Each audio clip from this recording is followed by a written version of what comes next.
Today I'll be breaking down and analysing a 2-chorus solo that I played over There Will Never Be Another You. Hopefully it will give you an idea about what I might be thinking about when I'm actually improvising. First up, let's listen to the whole solo and then I'll pull it apart.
So I've burst in very simply with a very strong, definite message. Okay, I mean almost nursery rhyme-like in its simplicity, but I don't mind that. I don't mind that. You know, there's a lot of stuff that people need to hear from you before you get to the intricate stuff. You know, your whole sound, your kind of vibe, and all that sort of thing. In retrospect, I kind of wish I'd played something else, because I'm actually playing like a E flat major triad, but that's actually over a B flat 7 going into the top. So it's not exactly correct in well, any respect really. Looking back, I wish I'd have played, say, an E triad. That would have been a lot more sophisticated.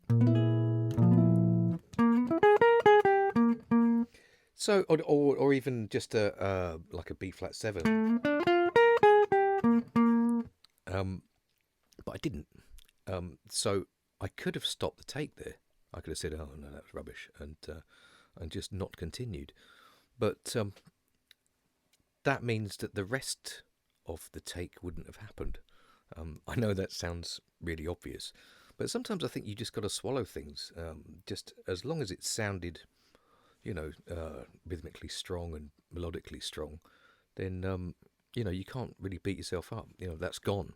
You know, you played that phrase and it's gone, and it's time to react and maybe recover from what you've just played. And that's exactly what I did in the next couple of bars. So initially I went, and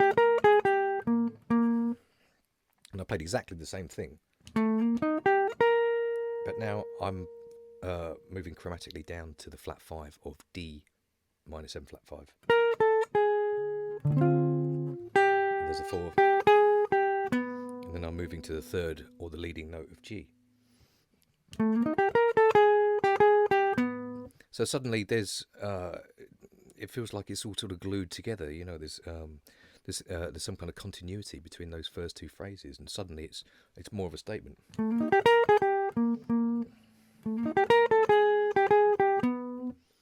I mean, it feels like it's putting across a pretty strong message to me. Hopefully, I wonder if you'd allow me to talk about Cannonball Adderley for a second. I mean, he's an absolute master. Well, obviously, you know, he's probably my favourite saxophone player of all time. But he had a way of doing exactly this. I mean, I'm not really comparing myself to Cannonball Adderley, but like playing with real simplicity and then launching into something with incredible complexity and kind of mixing up the two. I just don't think you can deliver one without the other. So maybe that was my thinking here, or maybe I'm reading too much into it. Let's move on to the next phrase.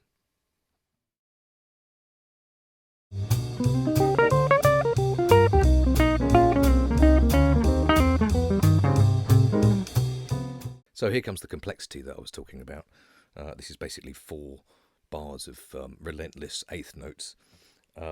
So the very first thing I'm doing is using a C minor 7 arpeggio, but I'm kind of sliding into it. That happens quite often. I think like the 8th note, the bar before. For the second half for that bar, I'm hitting the 1, the C, and for the next bar, I'm hitting the 5th, another very strong note.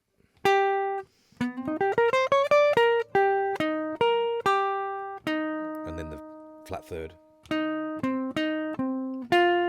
And then I'm hitting the 5th of B flat minor. I think I was actually going for something else there, or maybe half planning to do some kind of chromatic thing that was going down to B flat. I think I was probably going to do this.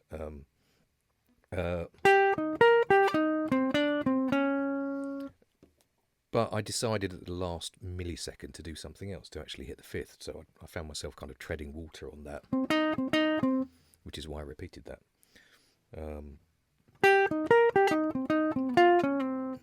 Okay, whatever.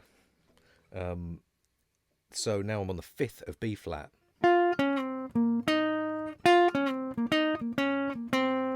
So 5th, flat 3rd, 2nd.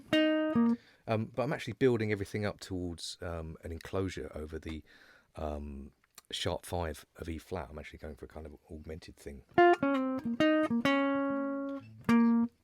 So I'm heading for this B here. That kind of sound.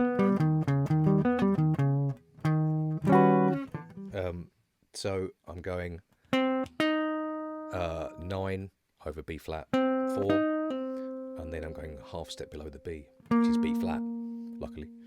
And then I'm hitting this augmented thing. So sharp 5, 3, 1, flat 7. And we're going to A flat, and the 3rd is right here.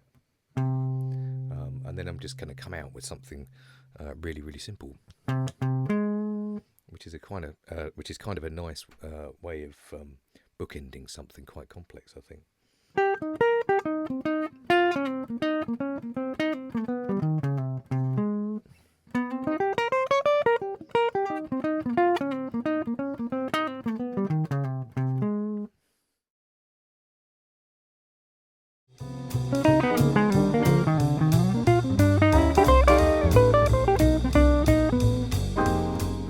In this next line, I'm copying pretty much exactly what I did over B flat minor 7, except now I've got to adapt to the harmony, which is now D flat 7.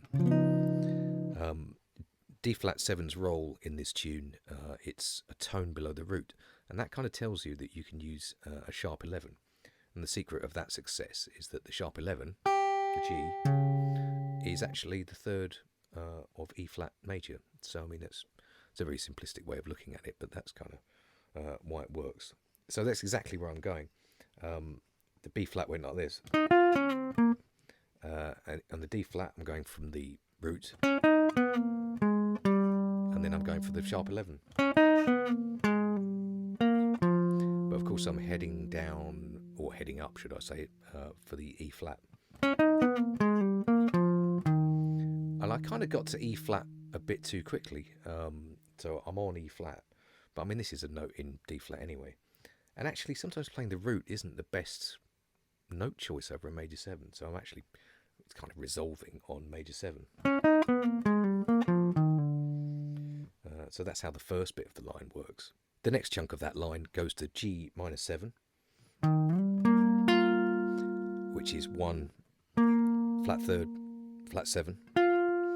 And then my target note after that is the 3rd of C7. And I'm kind of enclosing it, actually. I'm going 1 above, down to D, and then climbing up to that 3rd. And then I'm just going up the triad. there's a 9 on top, but that's I'm just approaching the next target note, which is in F7, and I'm going for the flat 7. Again, this is 7 sharp 11, F7 sharp 11. It's a 2 chord. I mean, it happens all the time. It's like the 2 chord in Girl from Ipanema, or It's the Dance of Samba, or Take the A Train. Okay, exactly the same harmony. So I've just got this little line going on here. So from 7, I'm going down to the sharp 11.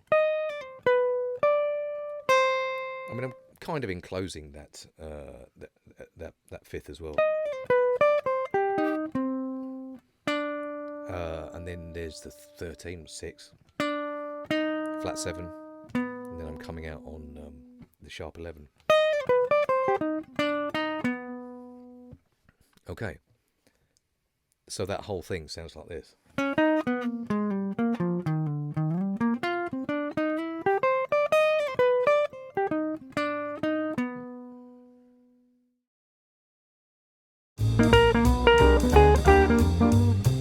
That's actually just a quote from the intro of Just Squeeze Me. Except I moved the bottom note to be a flat 9.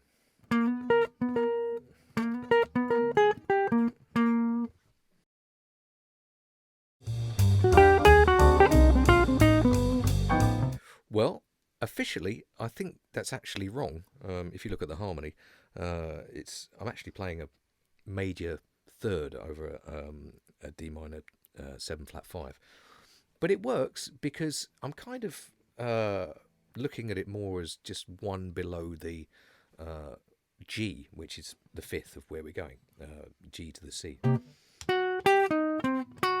plus it's got the blues in there. And when I'm coming out on the G, it's 7 sharp 5 and then 3. I mean, it's all right, isn't it? It's not the crime of the century anyway, I don't think. And I think where I've hit it so hard, it's just kind of forced it through, maybe.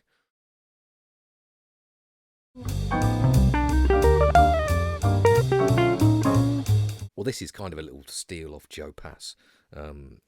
He sometimes does this thing where he just sort of plays these consecutive fifths. But I haven't gone that far. I've just done the first bit, which is we're in C minor, so we've got C. 5th up is G. 5th up is D, so which makes it the 2 or the 9.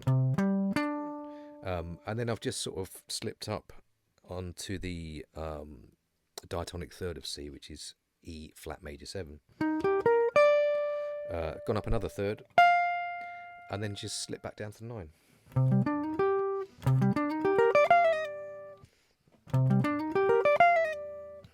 And in the next chunk of that line, I've decided just to move away from the 8th notes and just play some triplets. Just a very, very simple thing, and it's kind of offbeat as well, like 1. So it just follows the harmony of the C minor, and then it's going to the minor third of B flat minor.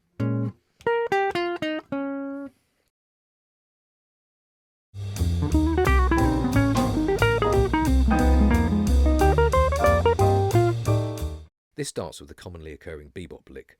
We're playing over E flat 7 flat 9.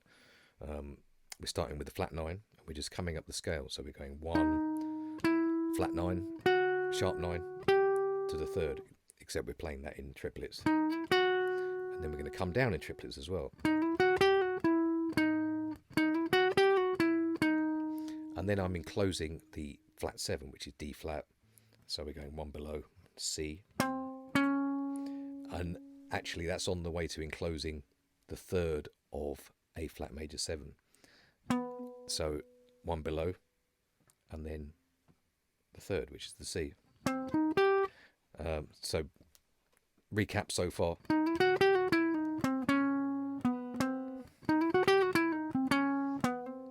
Then I'm playing another triplet, and then I'm just coming down the A flat major 7 arpeggio, and then it's moving to D flat 7, and I'm hitting the 7. Although actually where A flat minor major and D flat 7 sharp 11 are interchangeable, I think I was actually thinking about the A flat minor there.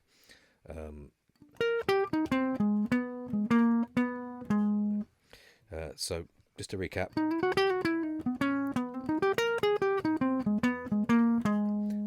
and I think I'm probably thinking about D flat here, but who knows? I can't remember what I was thinking.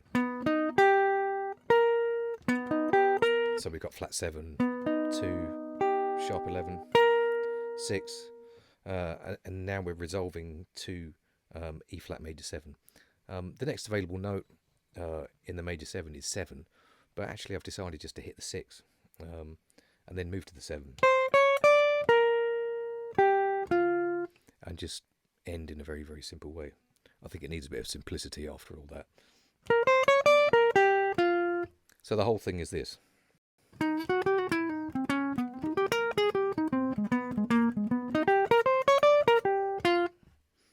A little bit slower.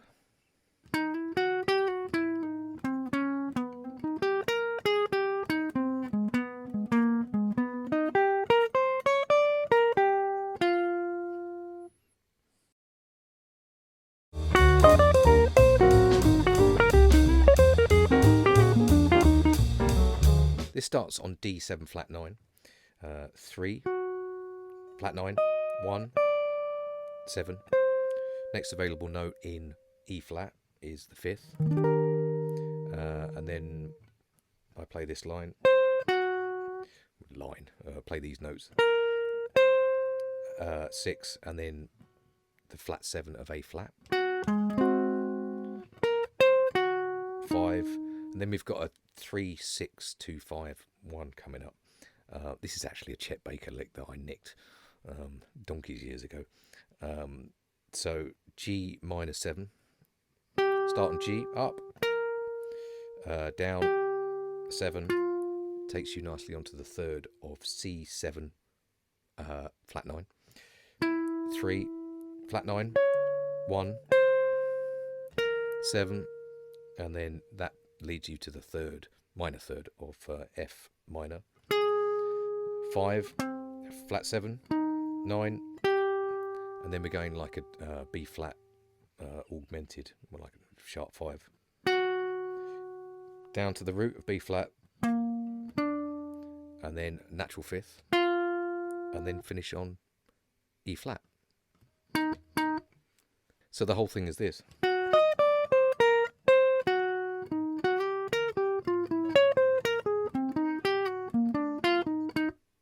Again, a little bit slower.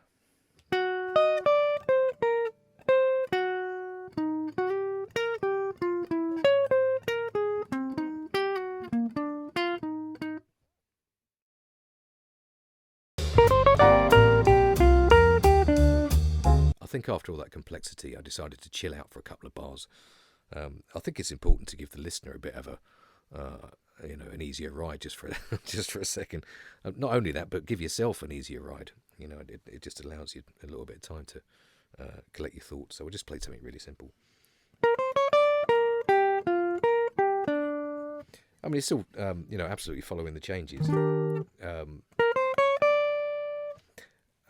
That's 5 up to 7 of E flat. And then I'm just literally just hitting the one of D minor 7 flat 5.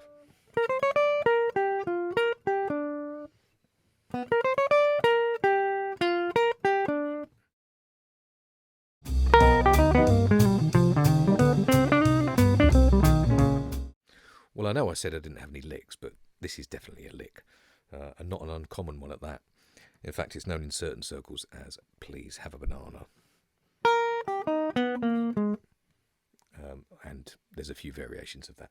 But anyway, it's okay. It's okay. We've all done it. We're all going to do it. That's over G7 altered, which is moving to C minor. I've opted to play the C melodic minor here, starting on the 4. There's an augmented triad in there, isn't there? It's worth keeping your eye on that sort of stuff. Down to the 5. I'm basically working my way to the minor 3rd Here's the minor third, and then I'm going to enclose the 1.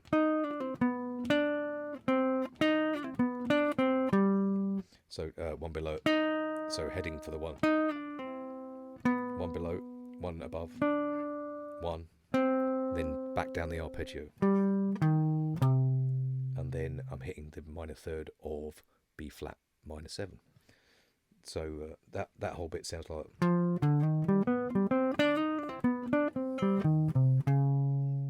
And the whole thing sounds like this.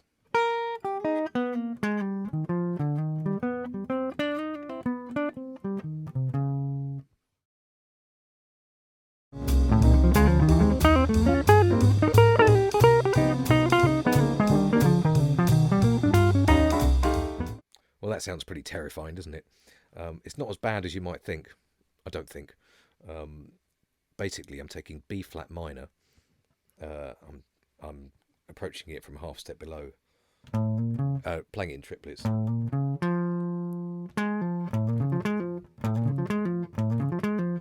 And then I'm taking the minor arpeggio that's on its 5th, which is F minor, and I'm doing exactly the same thing. Together, and then back to B flat minor.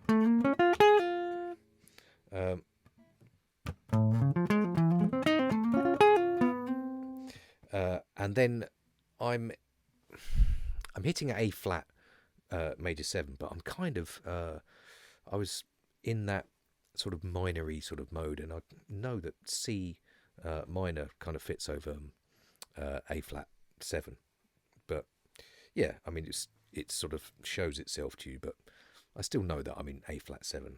So what I'm actually doing is approaching C minor 7 from half step below, but in reality the harmony is saying that that's actually hitting the 3rd from a minor 3rd below.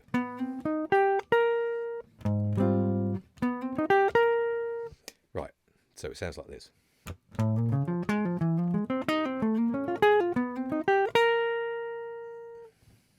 Again, slowly maybe.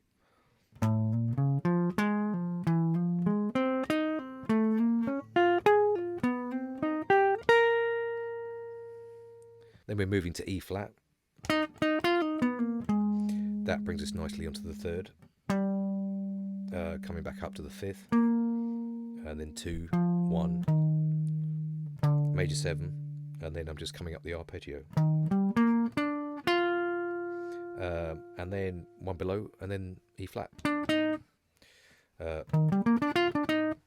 So the second half of that whole section sounds like this.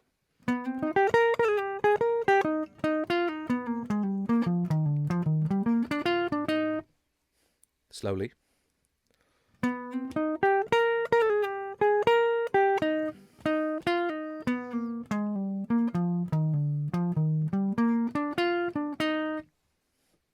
Let's put that whole thing together.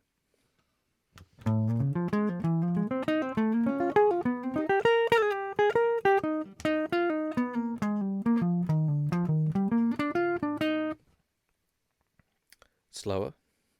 1, 2.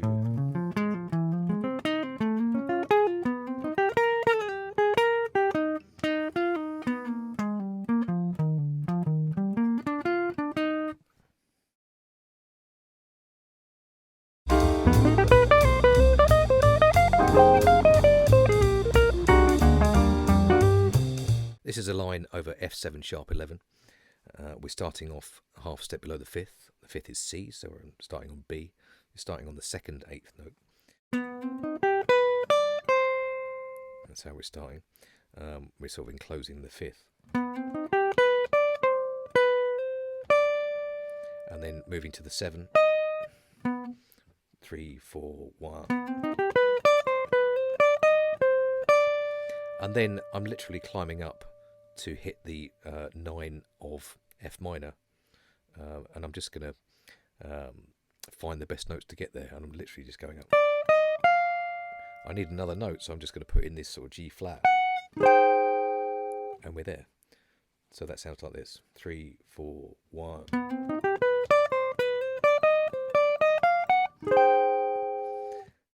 the next chunk sounds like this. So we're F minor, 9, just coming down the scale. I've broken up the eighth notes a little bit for variation. And then we're going to the third, to the second, to the first, which takes us, if we go straight up, we're hitting the 1 of B flat. And then we're going to go for that sort of augmented thing again. I think that's the third time I've used that in this. But this time we're not going to go up. We're going to keep coming down. And then the next available note in E flat is the third. And I've sort of punctuated this by playing it 3 times. Right, so the second half sounds like this.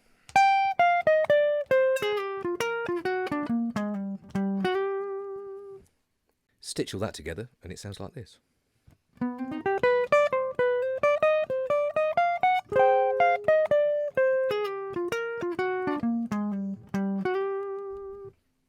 Bit slower. 2, 3, 4, 1.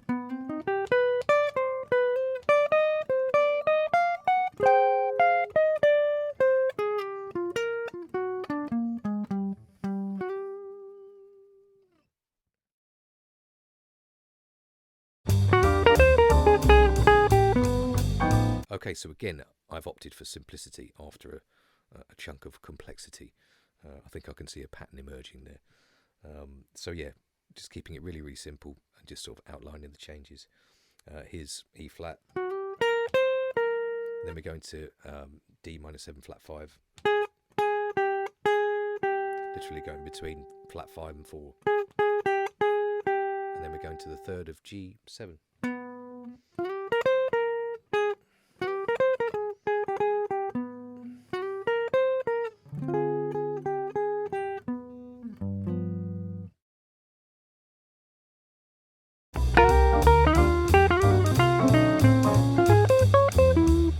Well, yes, I'm just throwing a bit of blues in there.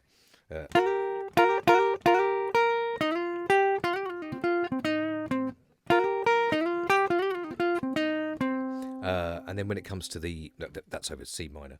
When it comes to the B flat minor 7, this is a little bit of a steal from a Weslick, actually. Not completely, but I'm playing a third up, so I'm playing D flat major 7. And then I'm playing flat 9 of E flat.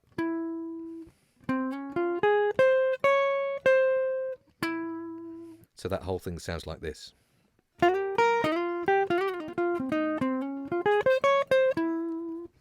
little bit slower.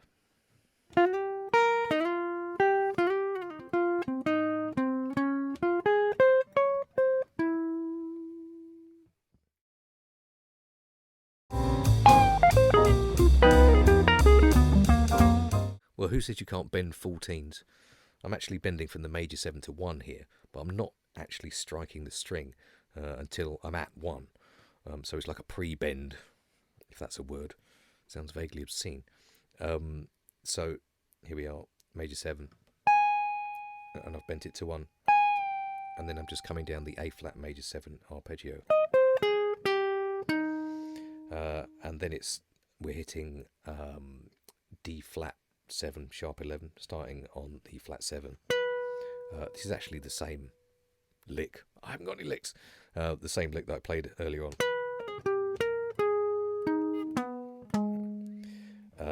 And then we're back to E flat major 7, and I'm hitting the 5th. And just to make sure that I'm making the harmony, I'll play that twice.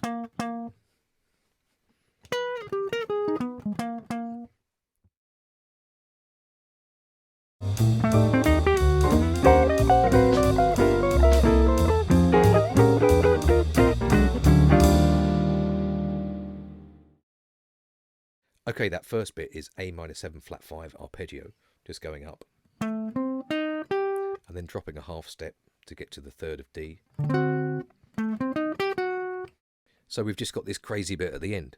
Well, officially the chords are E flat major 7, A flat 7, G minor 7, C7, F minor 7, and then B flat 7.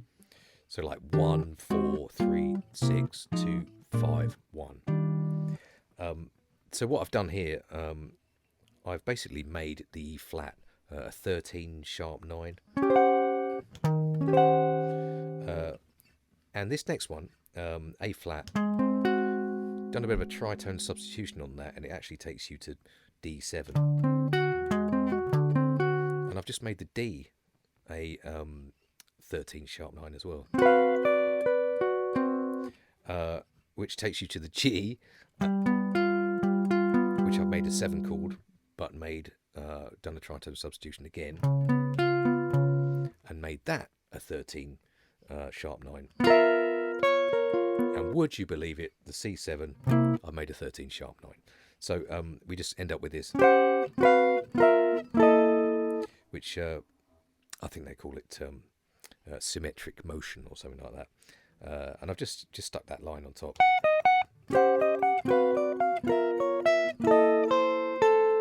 And then F minor 7. And we're heading for B flat 13 flat 9. But in the true spirit of now we've realised that you can just play a chord like a half step away and move it either up or down, and it's going to work.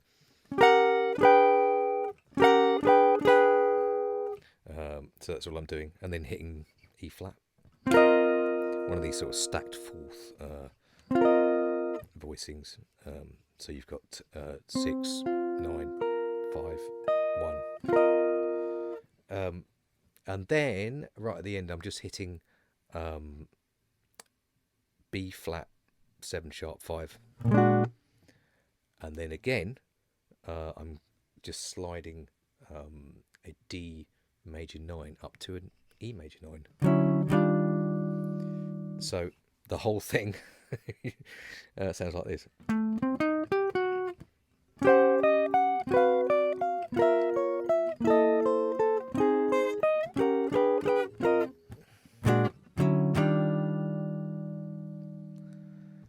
One more time, a bit slower.